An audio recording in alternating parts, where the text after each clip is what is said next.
The Oracle Network.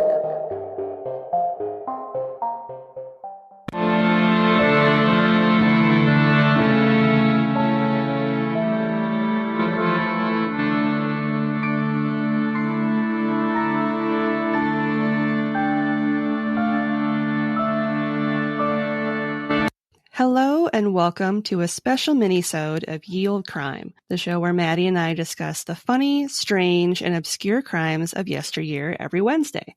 This special bi-weekly segment is called Can You Crack the Cramp-Word, which is slang for a difficult or obscure term, which I thought was very fitting.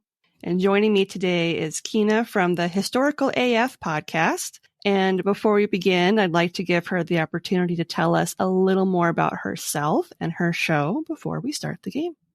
Hi, everyone. Yes, I'm Kyna, and I have had you on my show several times now. Yeah. So I am excited to be here.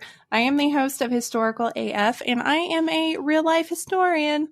So I have a piece of paper behind me that's proof that I am also, I like a point. You can't see it's a podcast. It's fitting. I can see it. And I can vouch for it. It's there. Yes, in my real life, I am a director of education and museum programs at a war museum, a World War II museum. And then in my spare time, I cuss a lot and talk about historical nonsense on my podcast. It's a little bit of eerie and morbid, funny and weird history. And I just really enjoy these two polar opposites of my historical life. It's wildly different. And I'm new to this professional director game. And I have to remind myself sometimes, you can't talk the way you do on a podcast. And, you got to be careful about talking about the podcast. Because I think if my people found out that I have a historical dick episode, that would be an uncomfortable conversation I'm not ready to have with anybody. They'll be like, please do not put that as a potential exhibit in your budget for next year because we will not approve. Yes, I'm like, please don't Google me. Just don't do it. Oh, which is funny because with my podcast, I have some of the greatest Patreon. They're a little family. And one of them sent me this little card of Rasputin because that's the joke. It's if you know, you know. Rasputin's member is supposedly in a museum in Russia. So he sent me this little card of Rasputin. I was like, for good luck, I'm going to take it with me on my interview. And then I got the job. So now I'm like, well, now I have to hide it in my office because good luck. So now I have this weird, tiny little Rasputin, the creepy ass, just the peak Rasputin picture just hidden in my office where nobody can see it. But I know it's there. It's a little piece of the podcast with me. There you go. Tiny Rasputin. That should be like a phrase. Yes. Don't forget your tiny Rasputin for good luck. He's got the crazy eyes. He's so creepy, but I have this endearment for him now since true story, that story about his manhood in a jar is what inspired the podcast. My husband was drinking a Rasputin beer and I was like, hey, did you know? And at the end of the whole spiel, I didn't let him shut me down. He was trying. And at the end, he just looked so defeated. He's like, you need an outlet that is not me for this. Help me, so help I you. The podcast. Yes. Bless him. He's had it with me. There are definitely times where I'll be having a perfectly lovely conversation with my husband, and then I'll bring up some horrible true crime reference of some sort, and he'll just be like, why are you the way that you are? Oh my God. He says that to me all the time. The exact verbiage. Why are you the way you are? Like, I can't help it. This is who I am. Yeah, especially true crime documentaries and stuff. He's like, are you planning to kill me? He's like, how do you know so much? I'm like, don't worry about it. Just don't worry about it. Yep, don't worry about it. You're safe for It's now. Yesterday, I was reaching for something in the garage. It was bug spray. And I accidentally impaled myself with his TIG welder. So I was like, well, you can't murder me now because now my DNA is definitely in there. So they're going to totally frame you because it's always the husband. I know. I had to joke when I got hired at my current job because, you're filling out all the paperwork and stuff. And I said, I am filling out a life insurance policy for you guys. Please don't murder me, or at least wait 5 years before you do it so that people don't suspect you of murdering me. Exactly. He's like, again, why are you the way that you are? And I'm like, I'm looking out for you so you can actually get the money. He's always like, how do you know that? No one knows that. I'm like, everybody knows that. Listen to some true crime. All right, my dude. The people who know. Yes. Yes. Oh, good times. Good times. All right. So I'm going to ask you a couple questions. Okay. So you have a unique format for your show that kind of changes the context of how you cover the topics that you discuss. Explain to our listeners who may not know you how it works and how you came up with the format. Oh, that's a good question. So mostly it is because I have a nice case of ADHD and I wanted to talk about the different aspects of history, but I wanted to do it all, if that makes any sense. My main goal of the podcast, I'll just start over here. So the main goal of my podcast was that I wanted to target people that say they hate history, because I think a lot of us had really crappy teachers and we think it's boring, or we think it's just memorizing dates and it's just, nobody likes it. And I love history. I love everything about it. It makes me excited. But there's so many things that are hilarious and weird and just, you wouldn't believe it's true. So I wanted to be able to tell those stories. So I started thinking of ways I could do that. Like, how do I tell the funny? How do I tell the weird? And then one day it just dawned, I was like, why don't I just roll some dice? So I made dice that had the different 6 segments on it. And that's where it kind of began. And it began where we did all of them in one episode. And then we were like, that's way too long. And then we broke it into 2. And then that co-host moved and wanted to focus on her mental health and everything. So then I kind of changed it a little bit again. But then it ended up just being an episode with 2 of those topics with a different guest each time. And that format has been so exciting for me, because with a new guest host, it's a new vibe every time. It's a new personality. It's a new passion for history. I have a mixture of historians and true crime and people that have no interest in me either. It's great. So it just changes so often now, and it's never boring, which is great for my ADHD. Yeah, it makes for a fun time. And like you said, I have been on a couple times, and I've had a blast the few times that I've been on your show. So, but it's also a fun challenge, because if you're trying to find a weird topic about something that you typically wouldn't think is weird or funny, it makes you find something that you may have never discovered before. So I've learned things that I've never knew existed. So it's been really fun for me too. Yeah.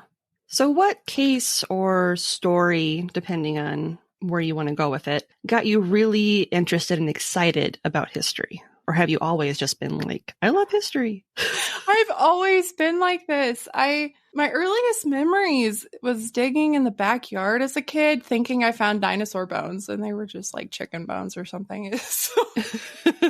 I'm a hillbilly, like a legit hillbilly.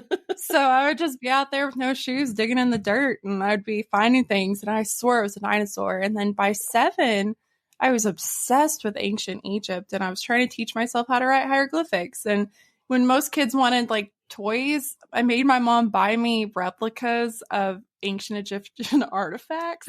I still have them all.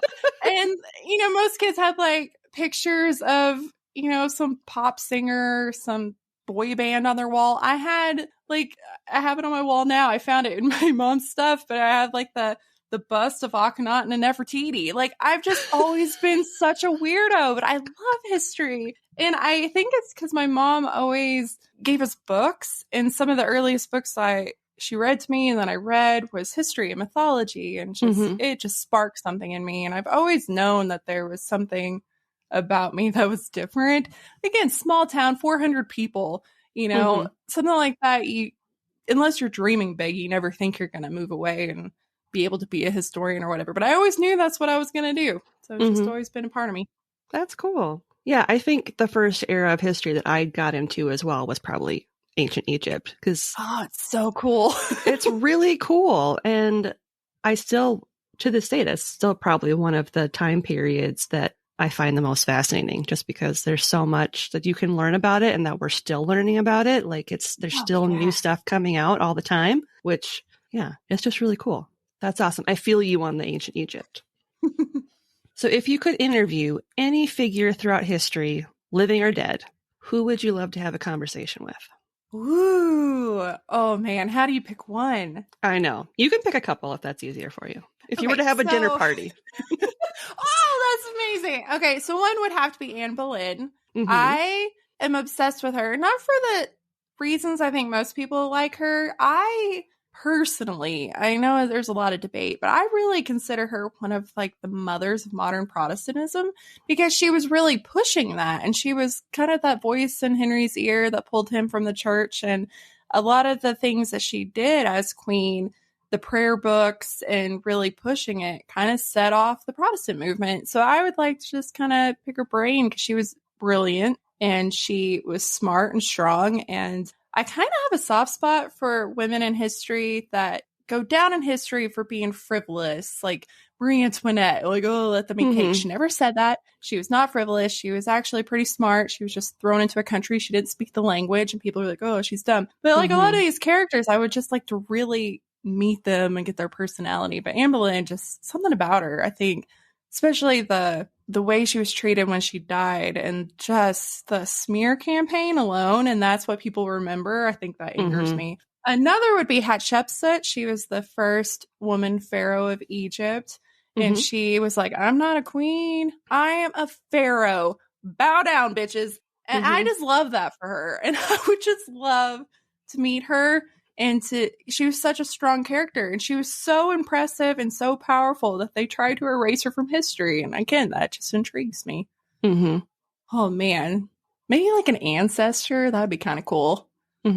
There's so many. I just can't. I could go on for hours. I know. Yeah, it's hard once you like start thinking about it. And then like an hour later, I'd like after talking, I'd be like, oh, I should have said so-and-so. Damn it. And then I'm like, because you start thinking about it like later. Like who really would absolutely. Probably every episode I'll pick somebody and be like, oh, that one. That's the one I definitely want to meet. But yeah, just probably a lot of women. I have a soft spot for women in history. That's fair. Hello there, Gigawater Gang. I'm Kyna, the host of the boozy and delightfully foul-mouthed comedy podcast, Historical AF. I'm a nerdy public historian that is joined by a special guest each week to deliver funny, weird, spooky, and morbid historical nuggets you never knew you needed in your ear holes. Past topics have included the magical manhood of Russia's mad monk Rasputin, my hot take that aliens did not build the pyramids, serial killers that both my parents happened to meet as children. Listen, I know what you're thinking. Kyna, how do you even exist right now? Also, who was it? All right, I'll tell you. Spoiler alert, it was John Wayne Gacy and Mark Allen Smith. Anywho, we can't forget the spooky. I've covered topics ranging from the ghost of Anne Boleyn to the night marchers in Hawaii. Don't look at them, guys. If you do, you have to strip naked and you have to lay on the dirt. Them's the rules. You can listen and subscribe to Historical AF wherever you get your podcasts. You can also follow on Facebook, Instagram, and Twitter at Historical AF Pod. And finally, you can check out the website for links to listen, sources, because citing is sexy, photos, and more at historicalafpodcast.com. Okay, bye! All right. Now that we've gotten the probing questions out of the way, would you like to move on to the Victorian slang terms segment? Oh my god, I'm so excited, yes. So your first term is blue devils. Oh, it sounds fairly innocent. So it's probably a misdirection. Oh my gosh, is there any context? Like any hints? Blue devils. I'm trying to think of a way I can use it in a sentence without completely giving it away.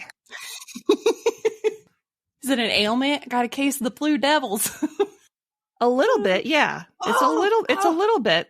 Oh man. It does have to do with something that you experience as a result of indulging in a vice. Oh. So like inebriation. Blue devil got you.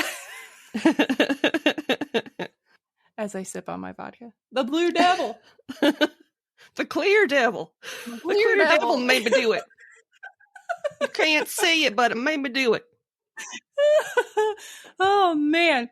That's interesting. Victorian. That's. I'm thinking too broadly. Victorian.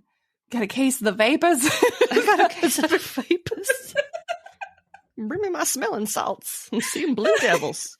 Oh, I don't know why the Southern is getting worse when I'm talking about Victoria. Oh, the hills come out. So do you have a guess? My guess is some form of inebriation. That's my guess. The Blue Devils. Okay, you were on the right track. So blue devils are the apparitions supposedly seen by habitual drunkards. Oh, I was so close. You were very close. Very close. I love that, and I am now going to incorporate it into my daily life. There you go. Add it to your lexicon. Yes. Your second term is, this word makes me want to laugh because it sounds so naughty. Prigger of pronsers. Oh. I don't even know where to start with that one. Okay. Pronsers. Is it like a prancer? Like you're prancing? No, probably not. That's too easy. This is hard. I knew it was going to be hard. I don't know why I'm surprised. I know. And that's the thing that's so funny about these terms is that, like, they don't sound anything like what they actually mean. It's a massive misdirection. Oh my gosh. I can't even think what direction I want to go. I have never heard this or anything remotely close to this before. I'm gonna say something related to prancing. Some sort of person prancing. I don't know. Okay. I'm gonna give you a hint. So if you stick with the prancing, what type of creature typically prances? My dog. No. He's a little boxer. He prances. A horse? Okay, so it has something to do with that. Okay. If it was a prigger of pronsers.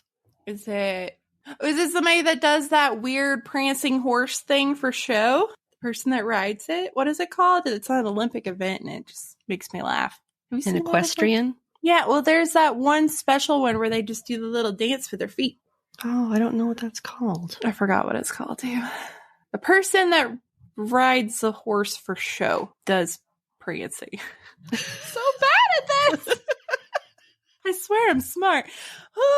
A prigger of pronsers is a horse thief. Horse thief! I was off, but that makes sense. So the prigger is the thief part. And whenever I see that word, for some reason, I think frigger, like someone's like frigging somebody. And then I just start giggling. I was just thinking frigate, like the boat. The frigate of pronsers. It's just a boat full of horses. The weird connections my brain makes. That'd be the most fun boat to be on ever. It's just a boat full of ponies. I love horsies. Oh, now I want that. I want to go on a boat full of horses. That could be our like podcast excursion. You know how some people have like live tours? We could just have a cruise with a bunch of horses. Prancer pontoon party. You won't get very many on a pontoon though. No, you will not. Unless they're like mini horses. You get like 2 mini horses on a pontoon. Like Sebastian from Parks and Rec. Yeah, Sebastian, little Sebastian. Little Sebastian. Little Sebastian rides again. That's what it'll be called. Oh, I love that show. That show is so good. So good. That's what I feel like. Again, this being a director thing is a new development for me, but I feel my inner Leslie Knope coming out because I'm like, finally, I have arrived. I am in control. We will do all the things. And I will be unreasonably optimistic about it. I would like to thank Kyna for joining me today for Can You Crack the Cramp-Word? This has been really fun, and it's always lovely to see you. Oh, I know. You're the best. I love hanging out with you. It's always a blast. I'm always laughing. Sorry, I suck at guessing Victorian words. You know Will what? not add that to my resume. Everyone's bad at it, so It's not my strong point. It's like not in anyone's repertoire. We'll just say that. And that's There's what's so probably fun about it. Somebody at a party somewhere is like, I am really good at this. And they're really proud of it. And I want that person to reach out to me and come on so I can prove them wrong. And be like, you think you got this. You don't. I will find something you don't know. That's incredible. I will stump you. Oh. So before we go, would you like to tell our listeners where they can find you on social media? Absolutely. It's super easy. It's Historical AF Pod all over the place. So Facebook, Instagram, Twitter, and the Tiki-Talkie. You can find me. I find some cool stories, and I've been sharing them on my Patreon for everybody, but I'm like, guess what I learned today? It's fine. I'm like probably really annoying talking about one thing. I get really like zeroed in on a thing in history, and I do that, but it's okay. But yeah, I have a Patreon if you want to do that. I do a lot of behind the scenes in the museum. It's been pretty fun that I can like do that. Because that's the true story as to why I wanted to work in a museum, is I want to touch old stuff and I want to go behind the scenes. It's all I've ever wanted, is to go behind that door that says you're not allowed to go behind the door.